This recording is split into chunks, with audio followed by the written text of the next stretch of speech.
Paano ko daw nami-maintain ang ganitong katawan? Napakasimpleng tanong at napakasimpleng sagutin. Pero mahirap gawin. Nami-maintain ko yung katawan ko mga idol. Siyempre sa tamang pagkain at insaktong exercise mga idol. Siyempre kailangan din ng disiplina sa sarili. Oo, malakas din ako uminom. Pero after ng inom, back to workout tayo. Yan, simpleng exercise.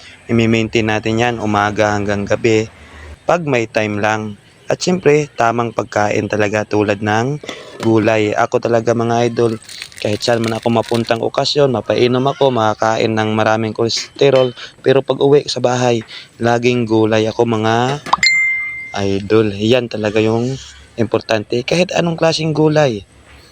Tama-tama lang yan mga idol sa katawan natin na maging healthy. Tulad nito mga idol.